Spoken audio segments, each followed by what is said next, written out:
እንደ መግቢያ ያክል ሊሚትድ አቶንመንት ወይም ውስን ቤዝወት የሚባለው ከላይ ያየናቸው ሁለቱ ትምህርቶች አሉ። ሰው በኃጢአት ወድቋል። ከወደቀው የሰው ዘር ውስጥ እግዚአብሔር ደግሞ መርጧል፣ የሚያድናቸውን መርጧል። ከዚያ በኋላ ደግሞ ለነዚያ ለመረጣቸው ነው ክርስቶስ ኢየሱስ መጥቶ የሚሞተው የሚል ትምህርት ነው የኛው። ወይም ለእያንዳንዱ ግለሰብ ዓለም ላይ ላለው ለእያንዳንዱ ግለሰብ ወይም ጋንም ለሚገባው አልሞተም የሚል ትምህርት ነው። እምነትን ለድነትህ ግባት አይደለም፣ የእግዚአብሔር ምርጫ ውጤት ነው። በእግዚአብሔር አስቀድሞ የተመረጡት እነሱ ያምናሉ። በክርስቶስ በኩል ተሰብቷል፣ ተፈጽሟል፣ አልቋል፣ ጨርሶታል። ክርስቶስ ድጋሚ ሌላ አሁን የሚሰራቸው ነገሮች የሚጠብቃቸው ነገሮች አይደሉም። ሁሉን ነገር ጨርሶ በክርስቶስ በኩል ስራው እንዳለ ተሰርቶ አልቋል። እኛ ግን ለመውጣት አሜን ብለን መቀበል አለብን።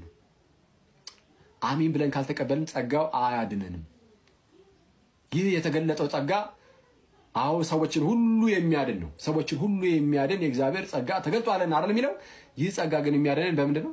ስናምን ነው፣ በእምነት ነው። ለዛ ነው ጌታ ማን ነው ዮሐንስ ወንጌል ምዕራፍ 1 ቁጥር 11 ላይ ምን የሚለው? ወደ ገዛ ወገኖቹ መጣ፣ የገዛ ወገኖቹ ግን አልተቀበሉትም። እሺ ለተቀበሉት ግን በስሙም ለሚያምኑት ለእነርሱ የእግዚአብሔር ልጆች ይሆኑ ዘንድ ስልጣን ሰጣቸው። ወንድማችን ደግሞ የራሱን ማብራሪያ ይሰጣል። ላመኑት ብቻ ነው አንጪነቱ የክርስቶስ ደም ይላል። ኦኬ ሶ ካልቪኒዝሙ ከዚህ ምንም የተለየ ነገር አልተናገረም። ስለ ሰፊሺየንሲ ሲናገር ለዓለም ሁሉ ነው። አዎ በቂ ነው፣ ለዓለም ሰፊሺየንት ነው ይላል። ወይም ለእያንዳንዱ ግለሰብ ዓለም ላይ ላለው ለእያንዳንዱ ግለሰብ ወይም ጋንም ለሚገባው አልሞተም የሚል ትምህርት ነው።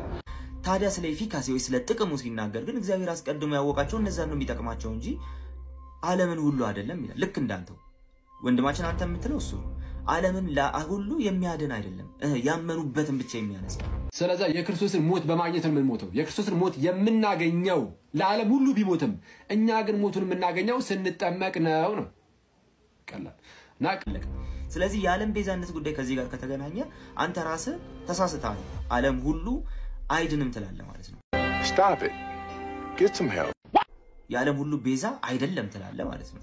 ስለዚህ ካልቪኒዝሙን በዚህ ምክንያት መክሰስ ምንም ፖይንት ያለው ነገር አይሆንም። ወንድማችንን የቃልን ማብራሪያ ሰምተናል።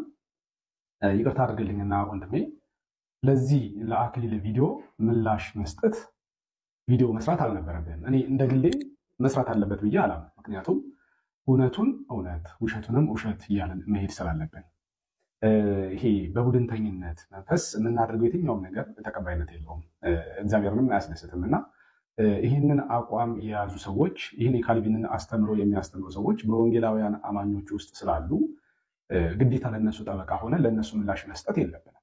ምክንያቱም ኢየሱስ ክርስቶስ የዓለም ቤዛ አይደለም፣ ኢየሱስ ክርስቶስ ቤዛነቱ ለተመረጡት ነው የሚል ትምህርት የሚያስተምር አካል የለም ወይ ካለን አለ። በወንጌላውያን አማኞች ህብረት ውስጥ የካልቪንን አስተምሮ የሚያራምዱ አሉ። እንግዲህ አንተም በቅርበት ከምታውቃቸው ከነ ወንድማችን አማን ሻሎም መመልከት እንችላለን፣ ከነሱ መጀመር እንችላለን። እና እንደዚህ አይነት ከቤተክርስቲያን ሊወገድ የሚገባ ትምህርት በውስጣችን ይዘን በትክክል ደግሞ ካልቪን እንደዚህ አያምንም ብለ መመለስ ነው ስህተቱ ማለት ነው ወንድማችን። ስለዚህ ምንም በቡድን የምናደርገው ነገር የለም። ስህተት ካለ ስህተቱን መግለጥ ነው። ምክንያቱም አሁን ያለንበት ዘመን የሚዲያ ዘመን ነው፣ የዲጂታል ዘመን ነው። ምንም የሚደበቅ ነገር የለም። ሁሉ ነገር በአደባባይ እየተገለጠበት ዘመን ነው። እንደዚህ አይነት አስተምሮ የለም ብለን የምንክድበት ምንም አይነት መንገድም ሁኔታም የለም።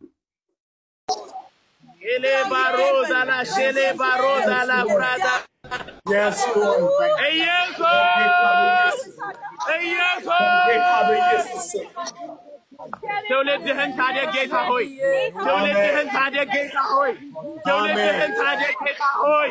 አሜን። ዳላብራዳላ ሼሌ ባሮ ዳላብራዳላ ኢየሱስ ኢየሱስ ኢየሱስ ኢየሱስ ኢየሱስ ኢየሱስ ኢየሱስ ኢየሱስ ኢየሱስ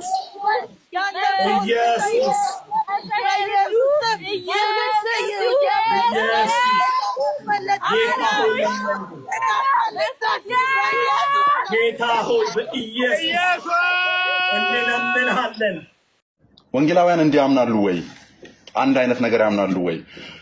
ለምንድነው በወንጌላውያን ነው ኢቫንጀሊካል ትምህርት የሚለው ስር የለጠፍኩት? ወደ ኋላ ነው የሄድኩት። እዚህ ጋር ሰፈር ያሉትን አይደለም እያሰብኩ ማውራው። 16ኛው ሴንቸሪ ላይ ከሮማ ካቶሊክ ቤተክርስቲያን ከወጣን በኋላ ምናልባትም ከኋላ የመጡትን 100 ዓመታት ምን እንመስል ነበር? ፔንቴኮስታል ካወራኝ 100 ዓመት ነው እያወራ ያለው። ከዚህ ወደ ኋላ 100 ዓመት 400 እና 500 ዓመት አይደለም እያወራኝ ያለው። በጣም ነው። ቪዲዮ ላይ እንደሰማችሁት ስናወራ የ100 ዓመት ታሪክ ነው እያወራን ያለ ነው። አዘ ሙቭመንት ቪዲዮን አጫውተዋለሁ መልሼ ትሰሙታላችሁ በደንብ።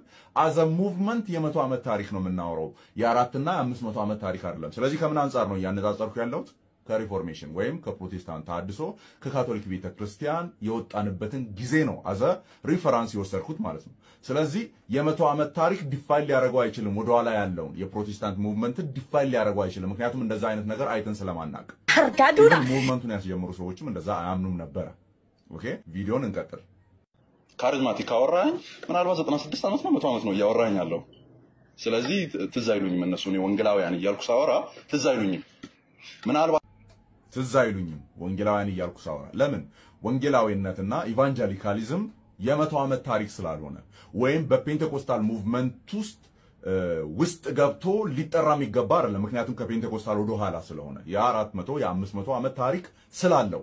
ስለዚህ እኔ ፔንቴኮስታሊዝምን ሳስብ ወንጌላዊነት እያልኩ አይደለም የምጠራው። ምናልባት በወንጌላዊነት ውስጥ አሁን ፔንቴኮስታሊዝም ሊጠራ ይችላል እንጂ ወንጌላዊ እምነትን ወይም ፕሮቴስታንት እምነትን በፔንቴኮስታሊዝም ወይም በዚህኛው እንቅስቃሴ ውስጥ አዙዛ ስትሪት ሪቫይቫል ላይ የጀመረ ከዛ ሙቭመንት ጋር አያይዘን የምንፈታው ጉዳይ አይደለም። ስለዚህ በዚያ አንጠራምኛ 100 ዓመት ላይ የጀመረ አይነት ታሪክ አይደለም ያለን። እንቅስቃሴያቸው አቅም አግኝቶ ነው በወንጌላውያን ላይ ውስጥ የገባው እንጂ ከጅምሮ ወንጌላውያን እንቅስቃሴ አይደለም። ፔንቴኮስታሊዝም አሩ ነው ሊሞግት የሚፈልግ ካለ ኢስ ኦፕን። የወንጌላውያን እንቅስቃሴ ሮማ ካቶሊክ ቤተክርስቲያን ትታደስ፣ ጥያቄዎች አሉን፣ ቤተክርስቲያን ወደ ቀደምት ማንነቷ ትመለስ ነው እንጂ የስጦታዎች ጉዳይ አልነበረም። የፕሮቴስታንት እንቅስቃሴ አልነበረም። ስለዚህ ኦብቪየስ የ100 ዓመት ታሪክ ነው። ወንጌላውያን ውስጥ አይደሉም። ከጅምሩ ሪፎርሜሽንን ስናነሳ ፔንቴኮስታሊዝምን አናነሳም፣ ካሪዝማቲዝምን አናነሳም። ሪፎርሜሽንን ስናነሳ ፔንቴኮስታሊዝምን አናነሳም። ለምን? ፔንቴኮስታሊዝም በ1906 በአዙዛ ስትሪት ሪቫይቫል ከዛ ላይ ተንጠልጥሎ የጀመረ ሙቭመንት ነው። በጸጋ ስጦታዎች ላይ ኤንፈሲስ የሚሰጥ፣ በኃይል ስጦታዎች ላይ ኤንፈሲስ የሚሰጥ፣ በሐዋርያት ሥራና በአዲስ ኪዳን ላይ ያየናቸው አይነት ጊፍቶች አሁን ሪቫይቭ አድርገዋል። ሰከንድ ሬን ተብሎ ሁለተኛው ዝናብ ተብሎ የተጀመረ እንቅስቃሴ ነው። ስለዚህ እነ ማርቲን ሉተር ይሄንን አይደለም ጥያቄ አድርገው ያነሱት፣ እነ ጆን ካልቪን ይሄንን አይደለም ጥያቄ አድርገው ያነሱት። ፕሮቴስታንት ሪፎርሜሽን እና ፔንቴኮስታል ሙቭመንት ሁለቱ ለየቅል ናቸው፣ የተለያዩ ናቸው። አሁንም ይሰውስ ታሪክ ስለሆነ ስለዚህ እኔ ወንጌላዊነትን ሳነሳ እዛ ጋር ያሉት እነማን ናቸው? ኤንድ በተለይም ድነትን በተመለከተ ምናልባትም እኮ ፔንቴኮስታሎች ውስጥ ብንገባ አሁን ያወራሁት የድነት ሐሳብ እነሱ ትምህርት ውስጥም አለ። ከድነት አንፃር ልምምድ ጋር ሲመጣ ነው የሚለየው። መለየትም ነበረበት። ምክንያቱም ይሄኛው ወደዚህ ያለ ታሪክ ነው፣ ያኛው ወደ ኋላ ያለ ነው። የጥንቱ ነው ትክክል። 1900 ዓመት ያልሰራ መንፈስ ቅዱስ 96 ዓመትና 100 ዓመት ድንገት ብቅ ቢል እኔ ግራ ነው የሚያጋባኝ። የትኛው መንፈስ ነው ብዬ ነው የምረምረው። ጤነኛ አባቶች ላይ ያልሰራ፣ ትልልቅ የሚባሉ ተጽዕኖ ፈጣሪ ግለሰቦች ላይ ያልሰራ መንፈስ ያ ሌላ ነገር ውስጥ የገባው ነው። ተመልከቱ እዚህ ጋር 1900 ዓመት ያልሰራ ስል ዓመተ ምህረቱን ከምን ጋር ነው እያነጻጸርኩ የነበረው?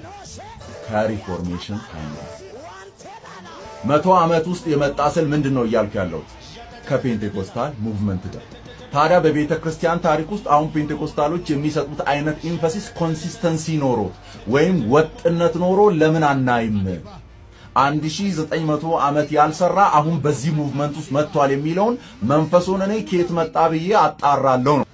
ምን ነው እንደዚህ ችኩል ጅብ መሆን አማራችሁ? ሰው ከኃጢአት በሽታ ሰርቶ አይድንም። ሰው ከኃጢአት በሽታ ጾሞ አይድንም። ሰው ከኃጢአት በሽታ ሰጥቶ አይድንም። ሰው ከኃጢአት በሽታ ኦሎ በልቶ አይድንም። በባዶ እግሩ ሄዶ አይድንም። ሰው ከኃጢአት በሽታ በክርስቶስ ኢየሱስ አምኖ ብቻ ይድናል። ሐሰተኛው ክርስቶስ ዘንድ የተከለከለ ኃጢአትም የተፈቀደ ጽድቅም የለም ጻፉ። ሐሰተኛው ክርስቶስ ዩኒክ ባህሪው ይሄ ነው።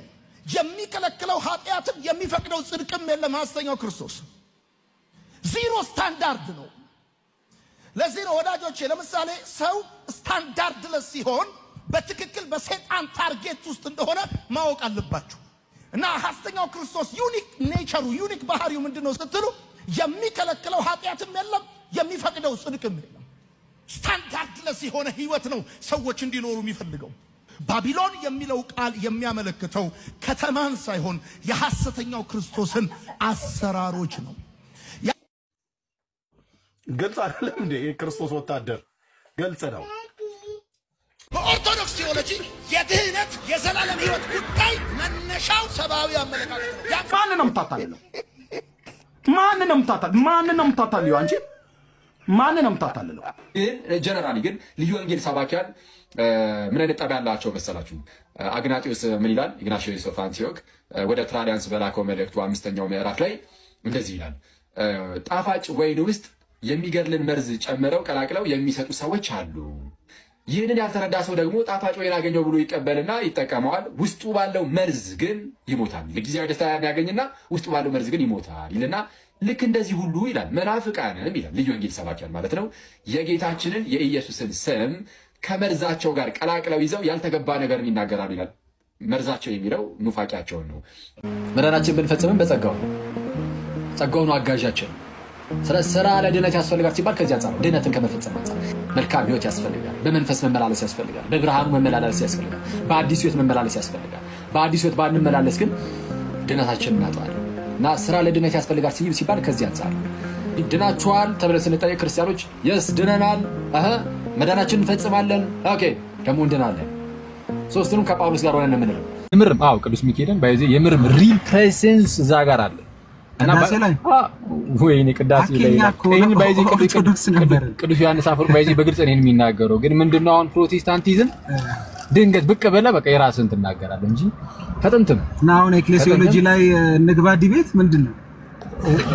ጭራሽ ዲቤትም ትገባለህ ታዲያ? ኧረ ዲቤት የሚገባለህ ኤክሌሲዮሎጂ አማን ሙሉ ዲቤቱን ላኩልን። ወይ ግን አይ ቅዳሴ ላይ ክርስቶስ አይገኝም ነው የምትለው? ቅዳሴ ላይ ክርስቶስ አይገኝም ነው የምትለው? እኔ ስለ ኦርቶዶክስ ቤተክርስቲያን ያለኝን አመለካከት ታውቃለህ?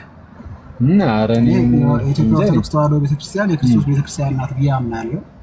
ደግሞ ብዙ ነገር ደርታለች ብዬ ነው የማምነው። ምን ብላለች? አይደለችም ብዬ አላምንም። ምን ብላለች?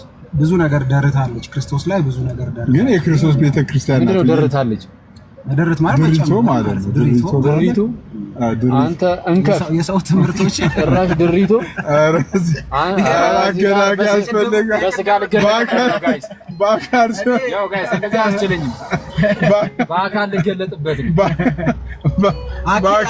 በዚህች ሰውነቱ ሲገለጥ አስቡት።